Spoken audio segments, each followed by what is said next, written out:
Em combates aéreos intensos, rápidos e manobráveis, onde muitas vezes contam frações de segundo, um piloto de caça fisicamente não tem tempo de tirar os olhos do que está acontecendo fora da cabine, procurando o interruptor ou o botão certo no painel de instrumentos. Foi este problema fundamental que levou ao desenvolvimento de um conceito que mudou radicalmente a ergonomia da cabine de uma aeronave de combate moderna, HOTAS, Hands on Throttle and Stick.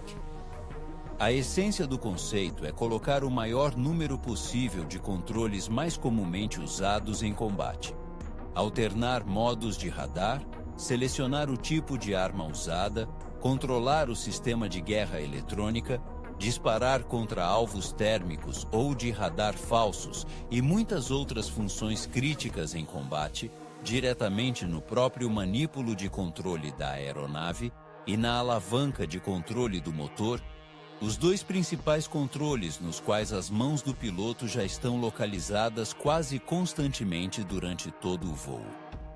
Tal solução permite ao piloto realizar a maioria das ações necessárias em uma batalha em movimento rápido, sem tirar as mãos dos controles principais da aeronave e, o que é extremamente importante, sem desviar a atenção da observação visual da situação do ar circundante fora da cabine, a fim de procurar o interruptor desejado no painel de instrumentos.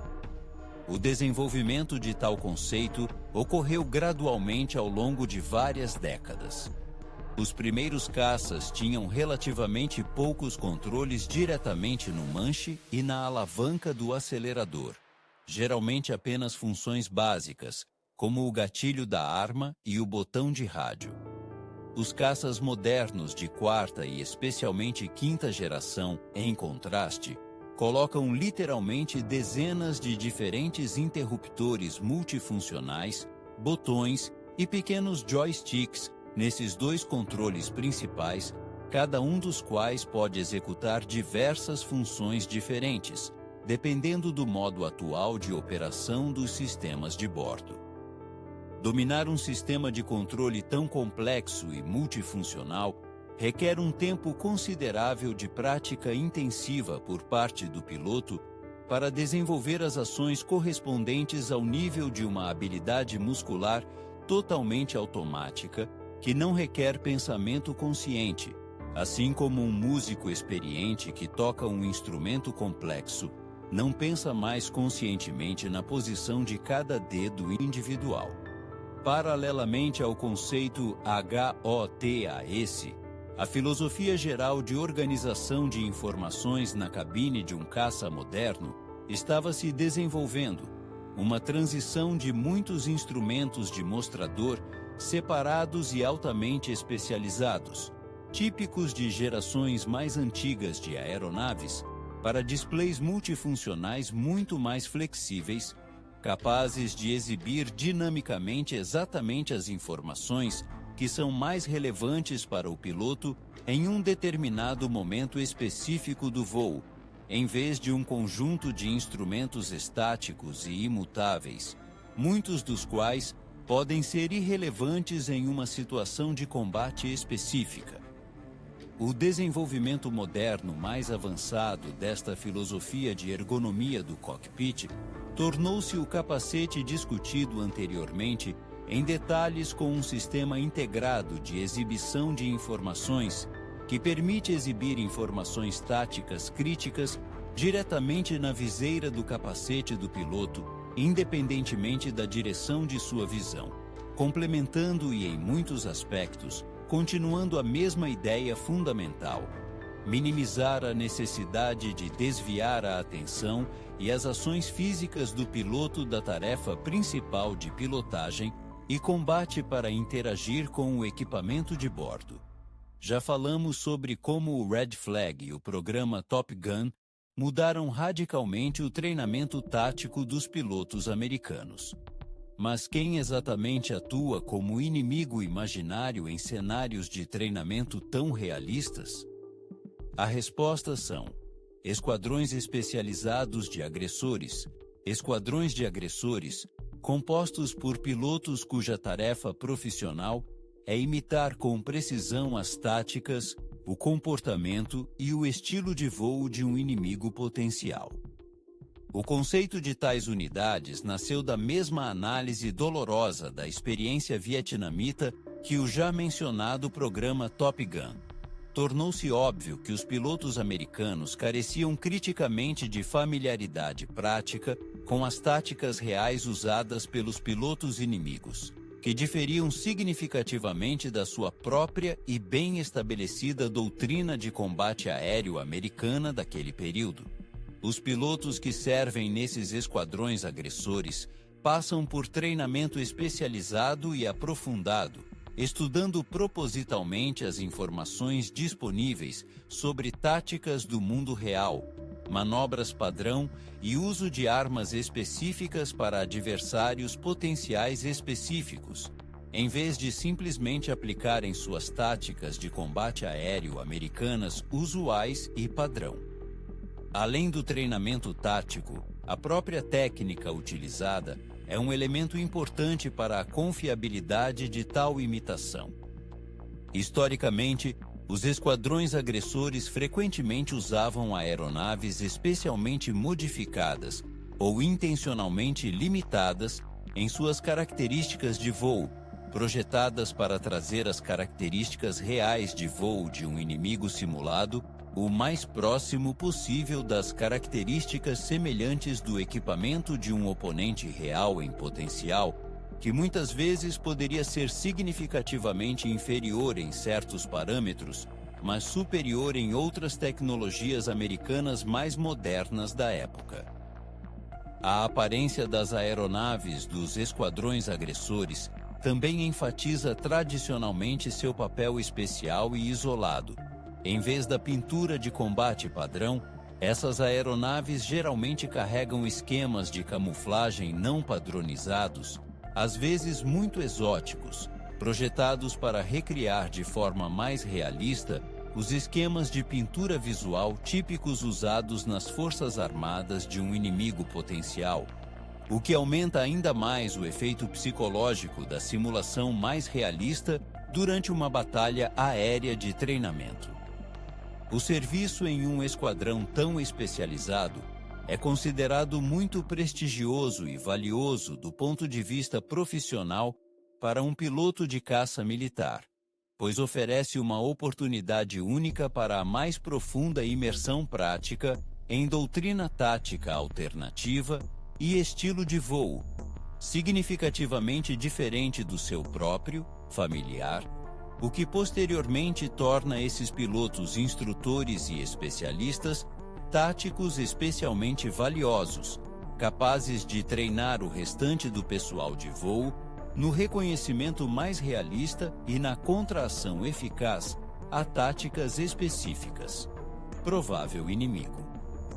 Pilotos agressivos usam conscientemente truques e manobras táticas reais, muitas vezes muito sofisticadas, durante batalhas aéreas de treinamento, provocando deliberadamente o oponente a certas decisões táticas errôneas, usando técnicas de engano visual e tático, características de um inimigo potencial específico, o que torna tais encontros de treinamento muito mais exigentes, psicológica e taticamente para o piloto treinado, em comparação com uma batalha de treinamento regular contra um colega usando táticas familiares e esperadas. A experiência adquirida em uma colisão com um inimigo fictício que atua de forma mais realista no âmbito de tais programas de treinamento especializados, como é geralmente reconhecido por muitos pilotos e analistas militares, continua sendo um dos elementos mais valiosos de todo o sistema moderno de treinamento tático para aeronaves de caça, reduzindo significativamente o choque psicológico e tático que poderia surgir durante o primeiro encontro real com as táticas incomuns de um inimigo real em um conflito de combate real. Bloco 3. Caçadores de radar. Como nasceu a missão de suprimir a defesa aérea do inimigo? Já tocamos no tema da guerra eletrônica e no papel de aeronaves especializadas como o EA-Ayton Growler. Mas há uma direção separada, historicamente ainda mais antiga e a sua maneira lendária, de tal luta, a missão de suprimir o sistema de defesa aérea do inimigo por fogo direto, que se originou durante a Guerra do Vietnã sob o nome não oficial, mas historicamente estabelecido, de Wild Weasel, Doninha Selvagem.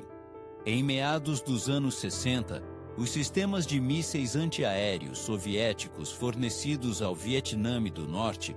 começaram a infligir perdas graves e tangíveis à aviação americana, excedendo significativamente as expectativas iniciais do comando militar.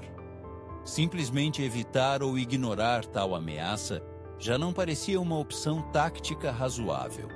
Era necessária uma abordagem fundamentalmente nova para neutralizar a própria ameaça diretamente na sua origem. Nascido em resposta a este problema, o conceito Wild Weasel envolveu a criação de tripulações especializadas e aeronaves especialmente equipadas, cuja tarefa direta e muito perigosa era provocar deliberadamente os sistemas de mísseis antiaéreos inimigos a ligarem os seus radares de orientação, desmascarando assim a sua própria localização,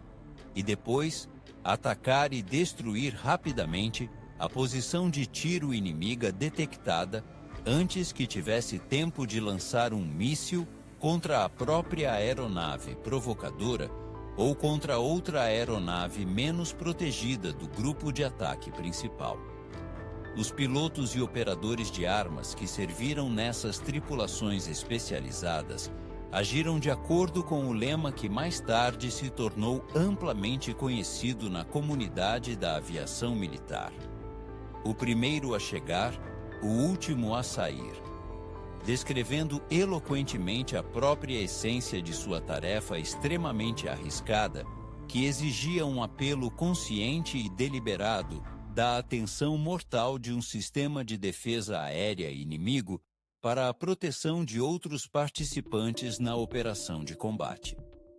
Tecnicamente, essas aeronaves especializadas foram equipadas com um conjunto especial de equipamentos de recepção de reconhecimento de rádio, capazes de determinar com precisão a direção e a natureza da radiação do radar de orientação de mísseis inimigo, o que permitiu à tripulação localizar com bastante precisão a posição do complexo antiaéreo inimigo,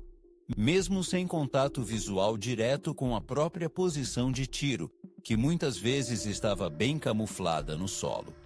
Posteriormente, essas aeronaves especializadas também receberam um míssil anti-radar especial, capaz de apontar de forma independente diretamente para a fonte de radiação do radar inimigo, aumentando significativamente a eficiência e, mais importante, a segurança relativa de uma missão tão extremamente arriscada em comparação com a necessidade de detecção visual e subsequente ataque de uma posição de tiro inimiga com armas convencionais.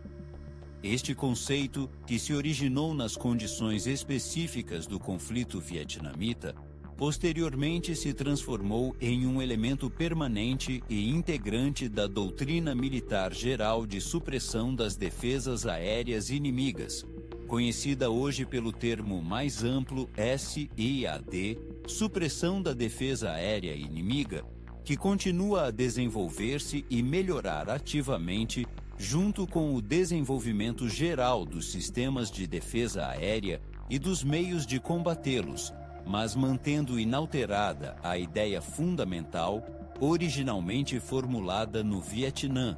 a necessidade de uma contração ativa e ofensiva à ameaça diretamente de sua fonte, em vez de evitá-la passivamente.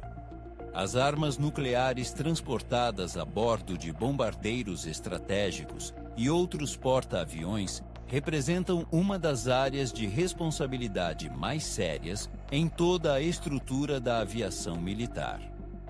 como é fornecida proteção contra o uso não autorizado, errôneo ou não autorizado de tais armas, incluindo o cenário teórico em que uma tripulação ou comandante individual possa tentar usar uma arma nuclear sem ordens legais e apropriadas de autoridades militares e governamentais superiores.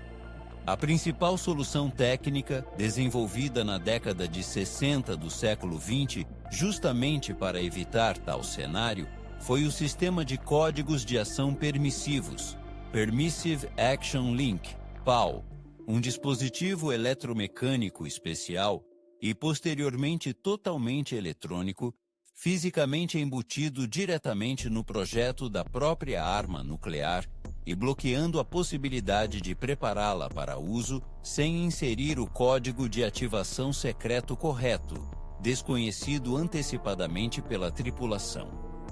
Antes da introdução de tal sistema, a segurança física e os procedimentos organizacionais rigorosos continuavam a ser a única barreira que impedia, teoricamente, a utilização não autorizada de uma arma nuclear já a bordo de uma aeronave ou outro porta-aviões, o que foi reconhecido pela liderança militar e política como proteção potencialmente insuficiente em certos cenários extremos. O sistema de autorização de códigos de ação mudou fundamentalmente esta situação, tornando a própria munição fisicamente inoperante sem inserir o código correto, conhecido exclusivamente por um círculo limitado de pessoas do mais alto nível de autorização correspondente e transmitido à tripulação exclusivamente através de canais de comunicação estritamente definidos e repetidamente protegidos, imediatamente no momento de receber uma ordem legal para usar a arma do alto comando apropriado. Além do próprio código de ativação, um sistema de segurança nuclear moderno inclui uma série de mecanismos técnicos de segurança adicionais conhecidos como confiabilidade de detonação de ponto único e outras soluções técnicas altamente especializadas que excluem estruturalmente a detonação acidental e não intencional de munições, mesmo no caso de um acidente grave, incêndio ou queda de um avião porta-aviões com munições a bordo. Um importante elemento organizacional separado de tal sistema de segurança é a chamada regra de duas pessoas, que exige a confirmação simultânea e independente e a participação obrigatória de pelo menos duas pessoas separadas e devidamente autorizadas em cada fase crítica da preparação e utilização potencial de armas nucleares, que se destina a excluir o próprio cenário em que uma única pessoa, independentemente da sua posição formal ou posição, poderia iniciar sozinha a utilização de tais armas. Este sistema multinível e redundante de medidas de segurança técnicas e organizacionais foi desenvolvido e constantemente melhorado por mais de meio século, precisamente com o objetivo de excluir de forma absolutamente confiável a própria possibilidade de uso não autorizado, errôneo ou não autorizado de armas nucleares, enquanto, ao mesmo tempo, tal sistema deveria ser garantido para manter a capacidade de usar armas de forma rápida e confiável no caso de realmente receber uma ordem legal e devidamente confirmada do mais alto comando militar e estatal.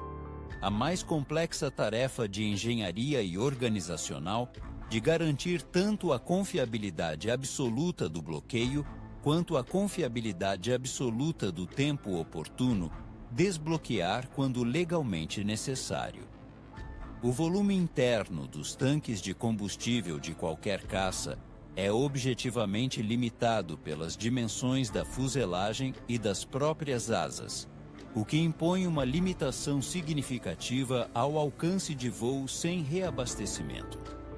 Uma das soluções técnicas mais simples, mas ao mesmo tempo muito eficazes para este problema, é a utilização de tanques de combustível suspensos e alijáveis, tanques de lançamento instalados nos pontos rígidos externos da aeronave, semelhantes àqueles em que as armas são montadas.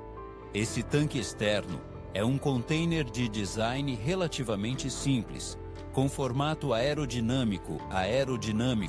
preenchido com um suprimento adicional de combustível de aviação e conectado ao sistema geral de combustível da aeronave por meio de uma conexão especial destacável.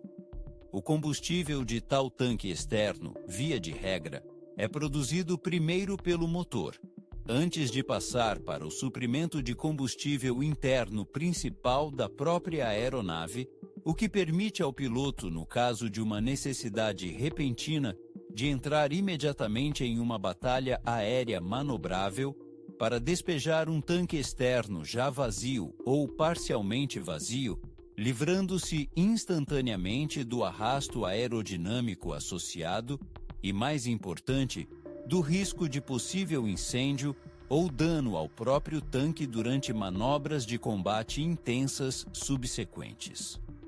É a possibilidade de uma rápida liberação de emergência de tal tanque em uma situação crítica, uma característica técnica estruturalmente incorporada na montagem do próprio tanque de lançamento, incluindo travas pirotécnicas ou puramente mecânicas que podem liberar quase instantaneamente o tanque do ponto de suspensão ao comando do piloto, que representa um elemento crítico da segurança desta solução técnica.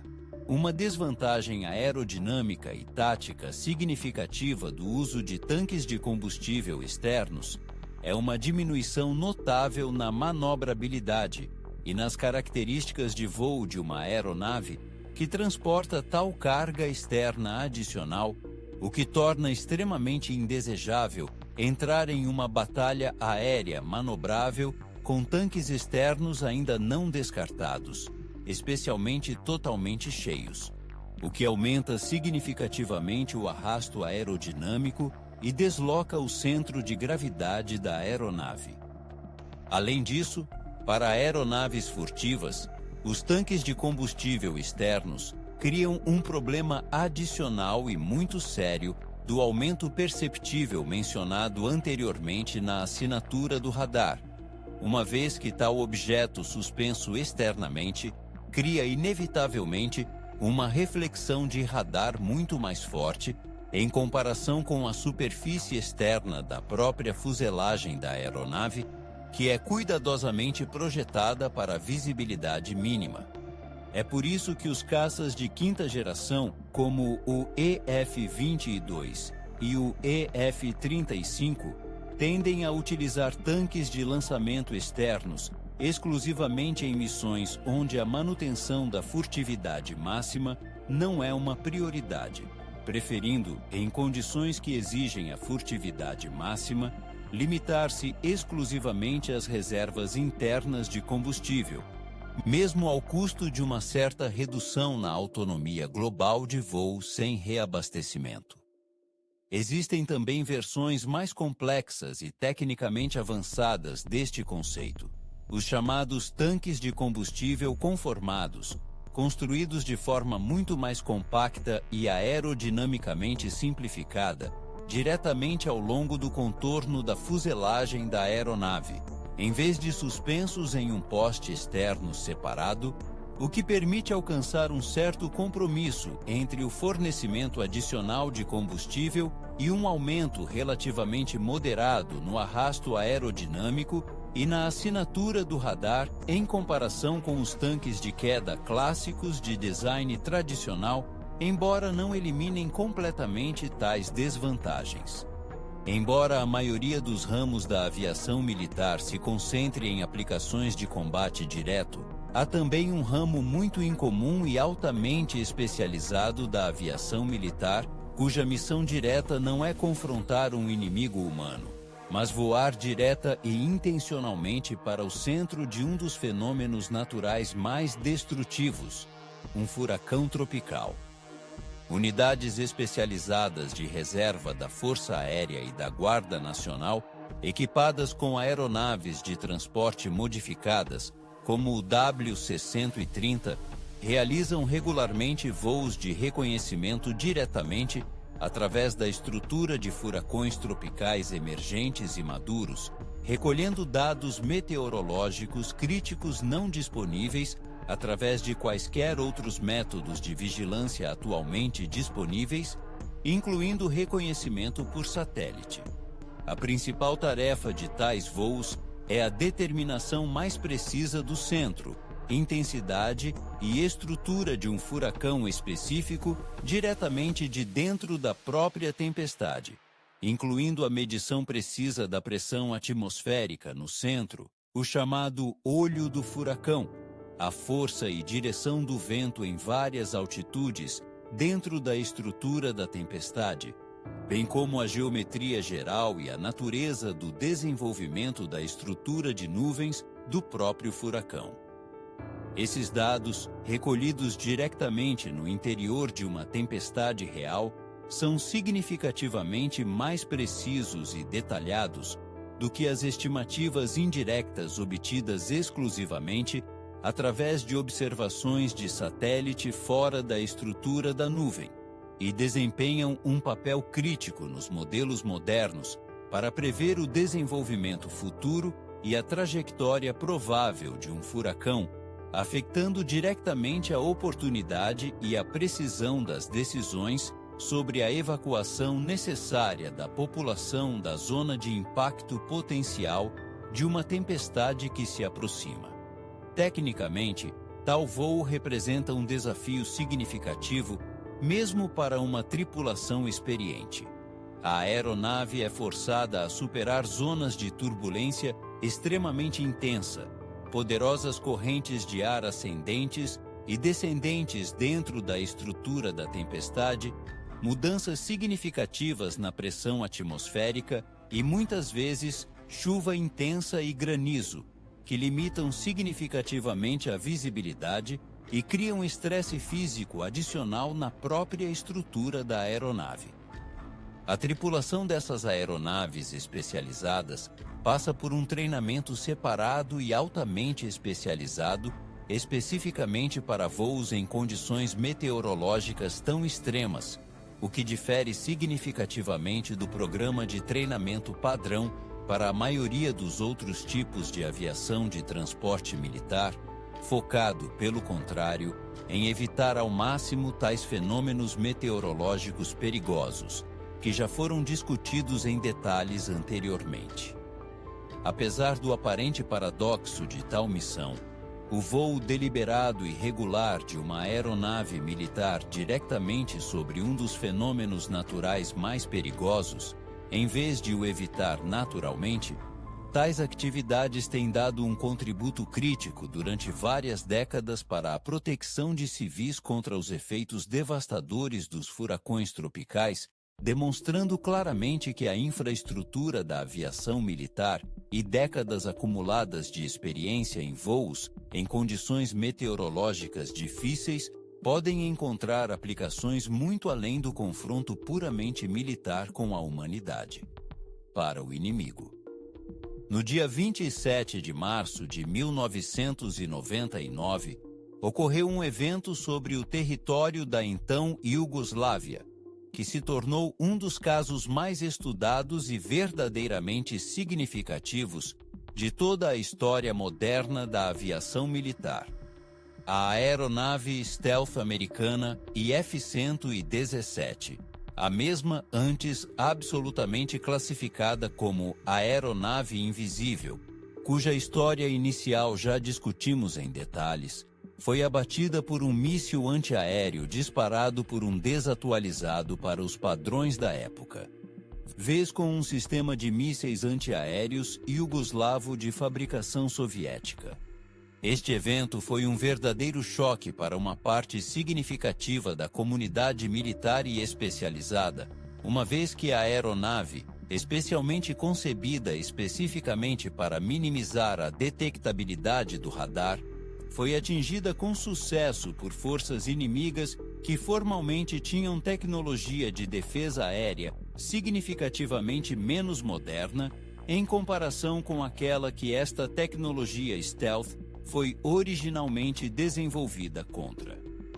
Uma análise detalhada subsequente deste incidente revelou uma combinação de vários fatores interrelacionados, nenhum dos quais individualmente provavelmente teria sido suficiente para derrotar com sucesso tal alvo, mas juntos criaram aquela janela de vulnerabilidade muito relativamente rara, da qual a experiente tripulação jugoslava do sistema de mísseis antiaéreos foi capaz de tirar vantagem.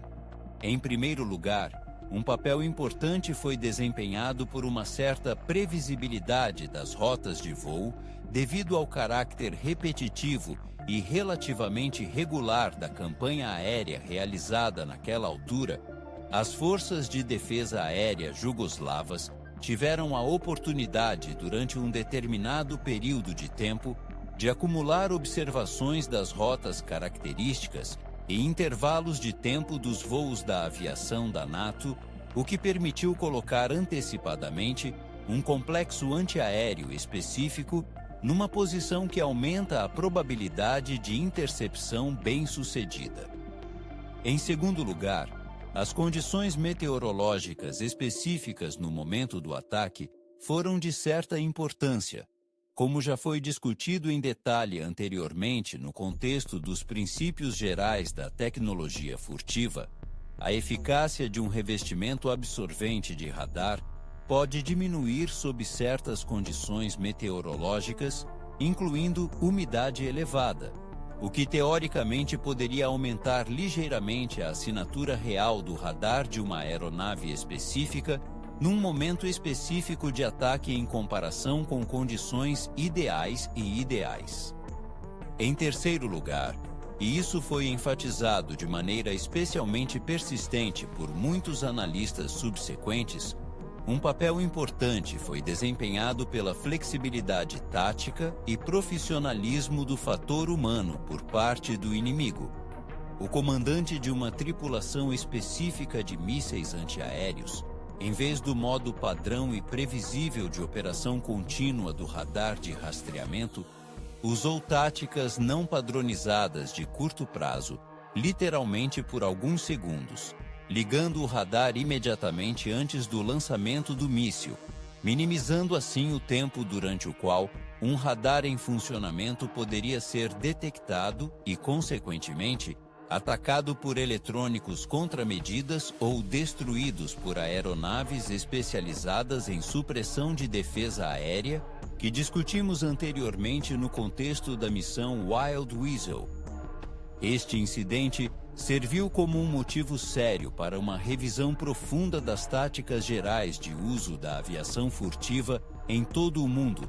demonstrando claramente o princípio mais importante que foi repetidamente enfatizado nas partes anteriores deste material.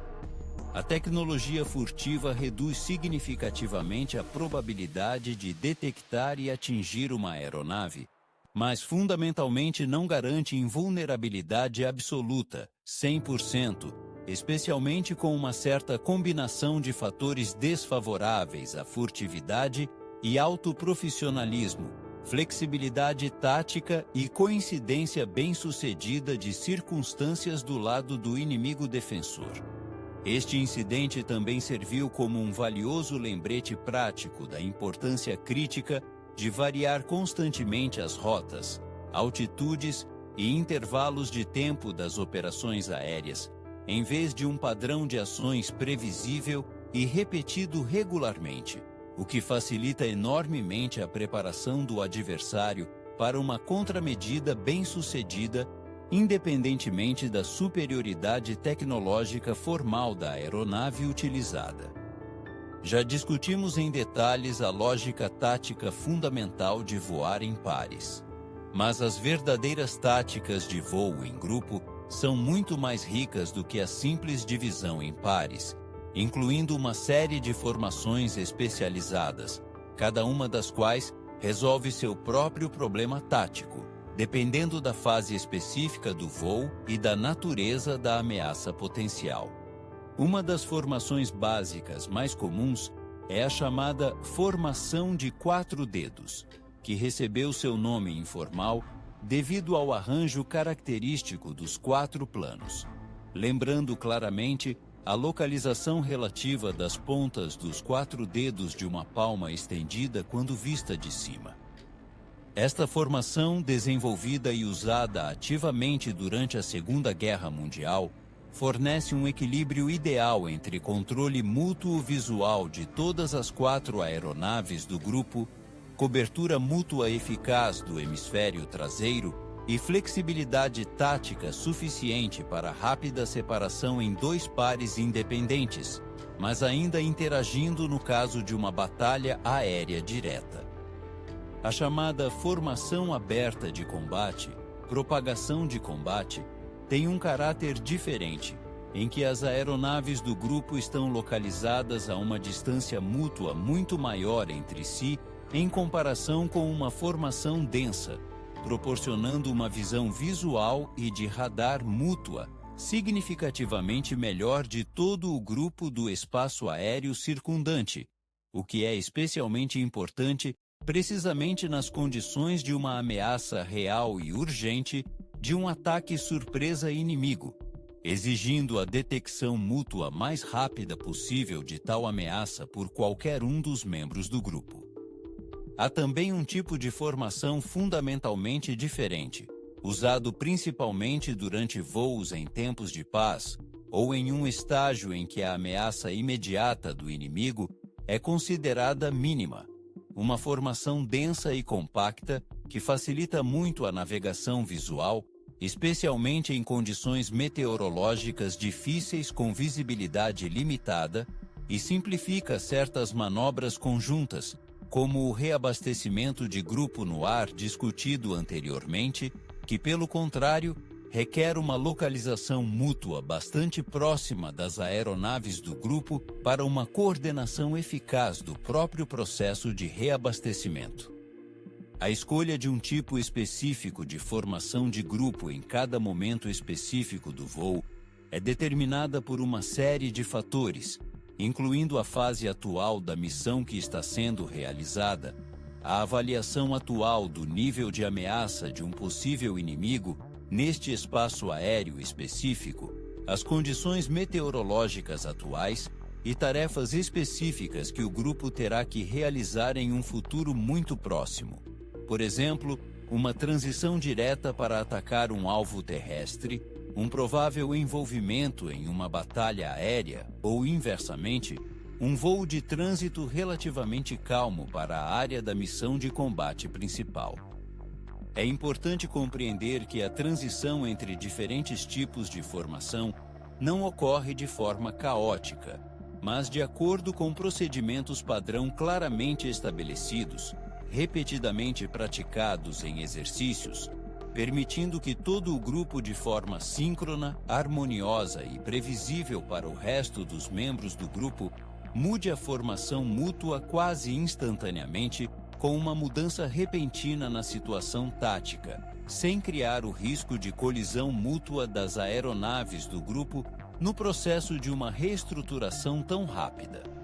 O domínio da interação tática de grupo, incluindo a fluência em toda a gama de tais formações padronizadas, e a capacidade de avaliar instantânea e corretamente qual formação específica é mais apropriada para uso na situação tática atual, muitas vezes em rápida mudança, é considerado um dos mais importantes, embora muitas vezes menos perceptíveis do lado de um observador não profissional,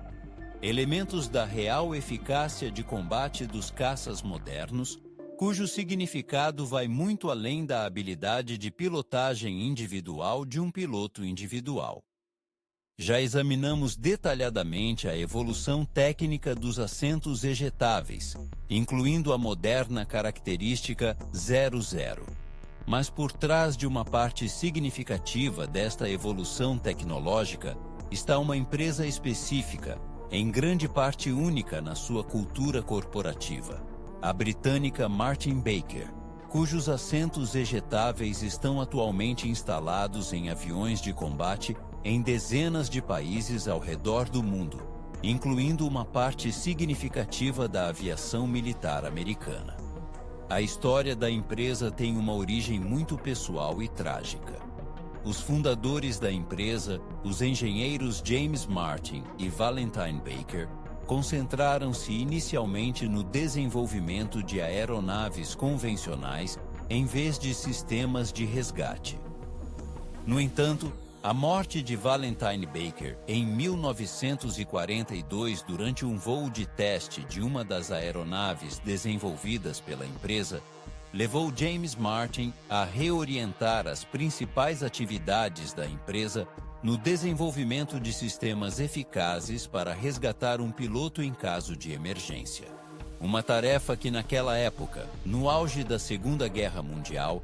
adquiria um significado prático cada vez mais agudo à medida que as velocidades das aeronaves de combate aumentavam rapidamente, excedendo significativamente a capacidade física de escapar com segurança de uma aeronave danificada. Da maneira tradicional, simplesmente saltando manualmente de paraquedas. A empresa mantém uma tradição corporativa muito incomum para uma indústria técnica altamente especializada, mantendo registros detalhados de cada caso real de salvamento bem-sucedido da vida de um piloto usando um assento ejetável deste fabricante específico, com cada caso recebendo um número de série individual em um clube de vidas salvas, informal especial da empresa. Os pilotos cujas vidas foram realmente salvas pela implantação bem-sucedida do assento ejetável de uma empresa em uma emergência da vida real são tradicionalmente convidados a ingressar em um clube informal, recebendo uma insígnia comemorativa especial e uma carta pessoal de parabéns da própria empresa fabricante, uma tradição muito incomum e profundamente pessoal para uma empresa que opera na indústria de defesa, que geralmente é muito mais impessoal e formalizada em suas comunicações externas. Desde a sua criação, a empresa documentou muitos milhares de casos semelhantes de salvamento bem-sucedido de militares e, até certo ponto, de pilotos de aeronaves de testes civis em todo o mundo, o que, de acordo com a própria declaração da empresa, serve como a principal e mais significativa confirmação prática da eficácia de mais de 7 décadas de trabalho contínuo de engenharia para melhorar os sistemas de resgate de emergência da tripulação. A melhoria constante do projeto dos assentos ejetáveis da empresa ocorreu em grande parte com base em uma análise detalhada de engenharia de cada caso real de utilização do assento em caso de emergência,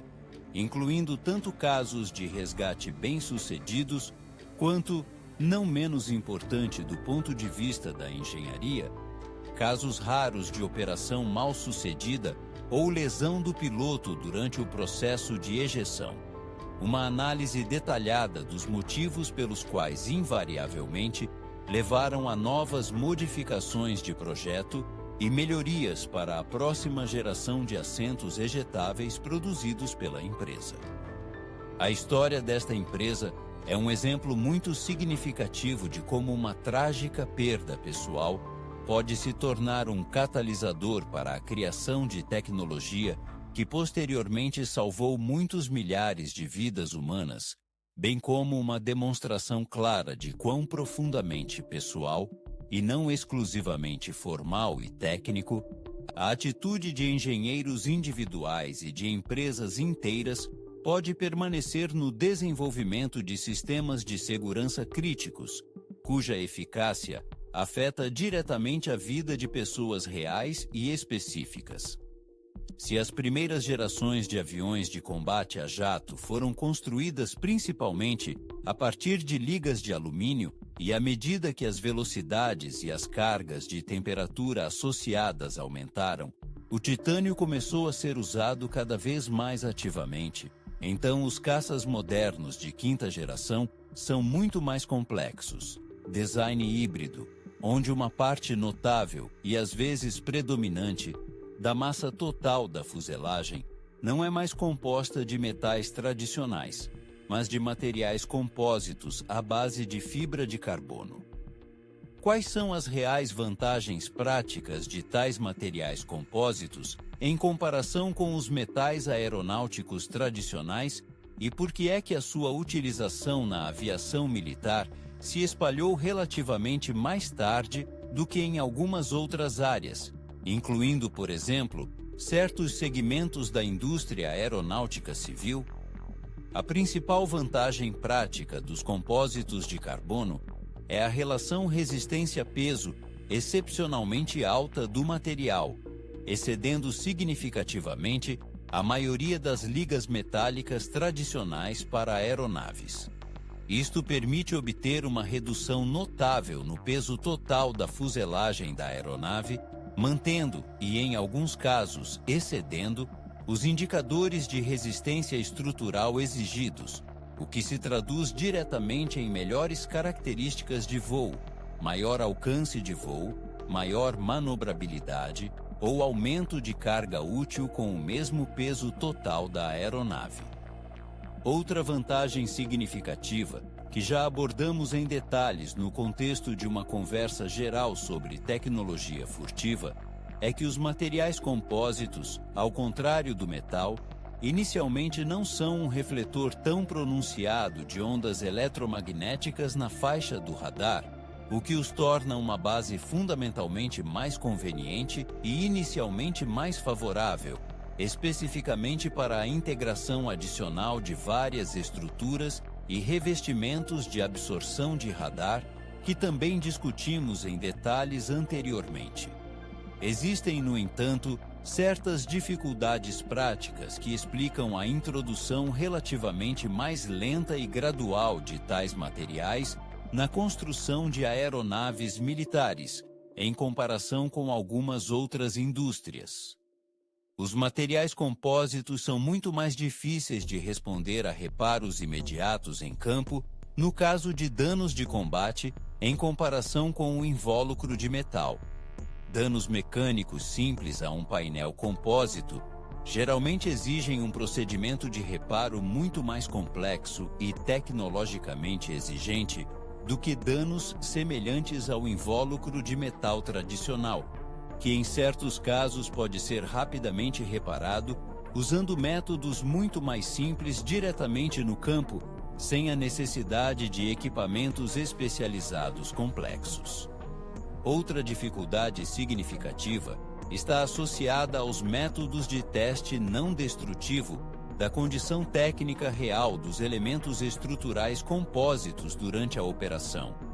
Danos internos microscópicos à estrutura do compósito, como delaminação de camadas individuais de material sob a influência de um impacto ou carga mecânica significativa, são muitas vezes muito mais difíceis de detectar com segurança por inspeção visual em comparação com danos semelhantes ao metal tradicional, o que requer o uso de métodos especializados, muitas vezes muito caros, de monitoramento ultrassônico ou outro instrumental da condição da estrutura. A abordagem moderna para o projeto de uma aeronave de combate, portanto, não é de forma alguma uma transição completa e incontestada exclusivamente para materiais compósitos, mas sim uma combinação cuidadosa e baseada em engenharia de vários materiais usados precisamente naqueles elementos estruturais específicos da fuselagem, onde suas propriedades individuais específicas são mais exigidas. Os compósitos são principalmente onde a minimização do peso e da assinatura do radar sob cargas mecânicas relativamente moderadas é crítica, enquanto o titânio e as ligas especiais de alumínio de alta resistência ainda são amplamente utilizados nos mais carregados, criticamente importantes do ponto de vista da resistência estrutural, elementos de potência da fuselagem, incluindo suportes de motor, trem de pouso, e outros componentes que sofrem cargas mecânicas particularmente significativas durante a operação da aeronave. As tecnologias continuarão a se desenvolver, e essa história, sem dúvida, terá continuação.